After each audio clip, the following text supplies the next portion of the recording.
டேய் அண்ணா, எப்படி என் ட்ரெஸ் செம்மையா இருக்கு.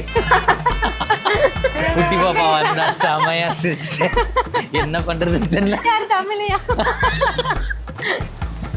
என்னோட தங்கச்சியிலே கடைசி பிறந்தவ தான். எல்லாத்துக்கும் ரொம்ப செல்லம். இந்த இது வந்து சடனாக தான் வந்துச்சு. திடீர்னு ஒரு நாள் மாப்பிள்ளை வீடு பார்க்க வந்தாங்க. இவளும் வந்து ஃபஸ்ட்டு டக்குன்னு இது பண்ணுறாங்க, எல்லாம் உடனே நடக்குது அப்படின்னா. நான் தான் அதுக்கு கொஞ்ச நாள் எங்களோட தான் இருந்தேன். அப்போ தான் நான் சொன்னேன், இல்லை நல்ல இடம், சூப்பரான இடம், மாப்பிள்ளை ரொம்ப நல்லவராக இருக்கார், நம்மளோட ஜாலியாக மிங்கிள் ஆவார் அப்படின்னு சொல்லி அப்புறம் பேசி அதுக்கப்புறம் வந்து நாங்கள் எல்லாம் தனியாக மீட் பண்ணோம்.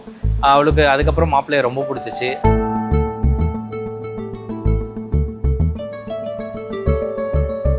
ரெண்டு பேர் ரொம்ப மிங்கிள் ஆனாங்க. ரெண்டு பேரும் ஜோடி பொறுத்தவும் செம்மையாக இருந்துச்சு. நல்லா ஜோவியலாக மாப்பிள்ளையும் பேசினார். இவளும் வந்து நல்ல சிங்கப் நல்லா இருந்துச்சு. நாங்கள் கடைசியாக ஃபைனலைஸ் பண்ணி எல்லாமே டக்கு டக்கு டக்கு டக்குன்னு முடிஞ்சிச்சு.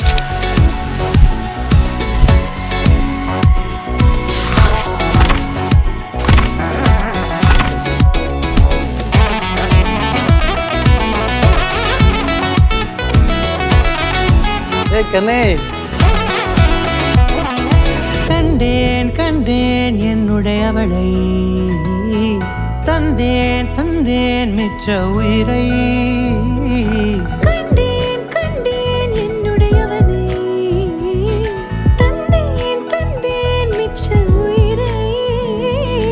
உற்று உன்னை பார்க்கையிலே தொற்று கிடைத்த தனிமையினை கற்று தந்த காதல் வழி விட்டு போனதே. ஊர் கூடும் நல்ல நல்ல தளங்கள் எல்லாம் உன்னை கூட்டிக் கொண்டு கை கோர்த்து கொண்டு இதை சேர்த்து வைக்க நல்ல இடங்களை நாம் தேடி தேடி போவோம்.